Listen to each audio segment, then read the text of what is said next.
Shalom and good evening. This is TV7 Israel News broadcast to you from Jerusalem. And in today's top stories, Israel's defense establishment has accelerated its preparations in recent weeks for a major escalation in security tensions across the West Bank in response to declared aspirations by the political echelons in Jerusalem to assert its sovereignty over the Jordan Valley and parts of the biblical districts of Judea and Samaria. An emergency meeting of the so-called Corona cabinet in Jerusalem concluded, after which Israeli Prime Minister Benjamin Netanyahu announced that a decision has been made to hold off further easing of restrictions over a troubling upward trend in newly confirmed coronavirus cases.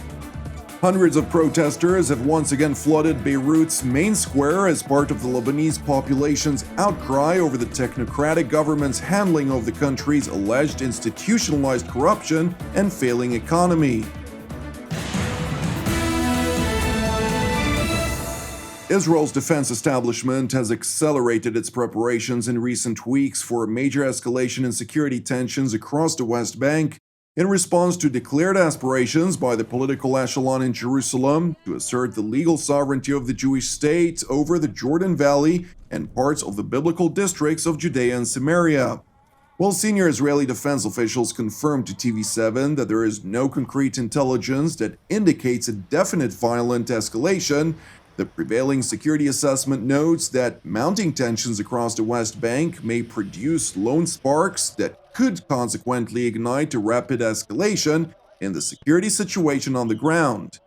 In light of this assessment and in close coordination with alternate Premier and Defense Minister Benny Gantz, the IDF bolstered its operational preparedness across the West Bank and currently regards these disputed territories as its top priority ahead of its operational approach toward the Islamist-controlled Gaza Strip and separately toward the northern sector vis-a-vis the Lebanese Iranian proxy Hezbollah.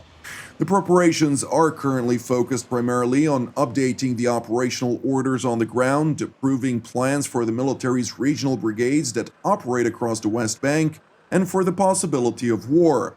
Among others, war games are being held by the IDF General Staff and the IDF Central Command. It is important to highlight that Prime Minister Benjamin Netanyahu had yet to inform the IDF's top brass over his intentions and timetable.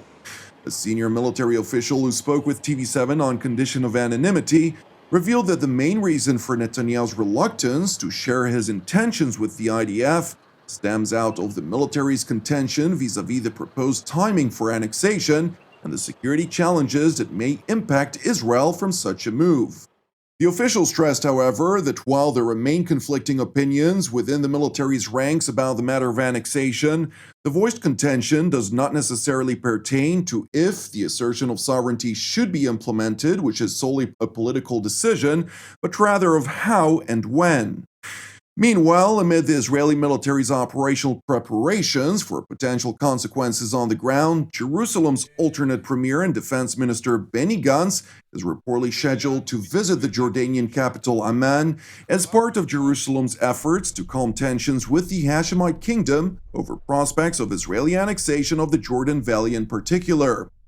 According to a report by the London-based Rai Al-Yom Daily, which made the initial revelation, the expected visit will be the first official trip of the former Israeli military chief in the capacity of defense minister.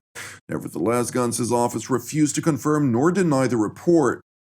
Turning now to Jerusalem, where an emergency meeting of the so-called Corona cabinet concluded, after which Israeli Prime Minister Benjamin Netanyahu announced that a decision has been made to hold off further easing of restrictions over a troubling upward trend in newly confirmed coronavirus cases. אנחנו סיימנו עכשיו קבינט קורונה, הישיבה נפתחה בסקירה של המומחים, הם מראים לנו שיש עלייה חדה מאוד בתחלואה. יכול להיות שאנחנו כבר בתוך המדד הזה של הכפלה תוך 10 ימים של קצב נדבקים, אני מקווה מאוד שלא. הדבר שהחלטנו לעשות זה קודם כל להרים הנדברקס, ואנחנו עצרנו את כל ההקלות שהיינו אמורים להכיל אותם בימים הקרובים, נבדוק את זה בשבוע הקרוב. יוצא מן הכלל אחד, זה אולמות אירועים, נאפשר את הפעלתם בהתאם להנחיות משרד הבריאות, ונדווח לכם בהמשך. Evidently frustrated over the Israeli public's complacency, Premier Netanyahu reiterated his call to comply to the 3 basic government-instructed rules that, regrettably, are not being upheld. הדבר העיקרי שכל המומחים וכל יודעי הדבר הדגישו זה שמוכרחים לשמור על 3 הכללים. זה חבישת מסכות, שמירת מרחק של 2 מטר והיגיינה, שטיפת ידיים. אני מבקש מכם, למען הכלכלה שלנו, למען הבריאות שלנו, למען החיים של כולנו, אנא הקפידו על הכללים. According to the Israeli Health Ministry's latest accumulated data, since the first outbreak of the coronavirus, 18,032 Israelis were confirmed as carriers of the disease, 15,024 have completely healed, and 299 individuals succumbed to the contagion. And while the first perceived wave indicated outbreaks in limited areas and communities, the new report rise of confirmed coronavirus cases is seemingly spread out throughout the entire country, including an unparalleled spike in Israel's economic center, Tel Aviv. Turning now to Israel's northern neighbor, Lebanon, where hundreds of protesters have once again flooded Beirut's main square as part of the Lebanese population's outcry over the technocratic government's handling of the country's alleged institutionalized corruption and failing economy. Several months of tensions on the Lebanese streets alleviated for a period of time due to a government-enacted coronavirus lockdown. Nevertheless, the government's complacency to deal with the deep-rooted economic distress, in addition to alarming economic consequences of the corona-related closure, renewed public unrest is once again amplifying the wide-ranging gap between the government's declared activities and the reality on the ground. يومي تقريبا شبه يومية عنا وقفات على الطرقات قدام قصر العدل، قدام المالية، قدام وزارة الاقتصاد، لأنه مشاكلنا نحن بعد كلها وعود. يعني عم بسمع رئيس الحكومة بيقول 97%، ما شفنا يعطينا شيء بالمية واحد ملموس على الأرض.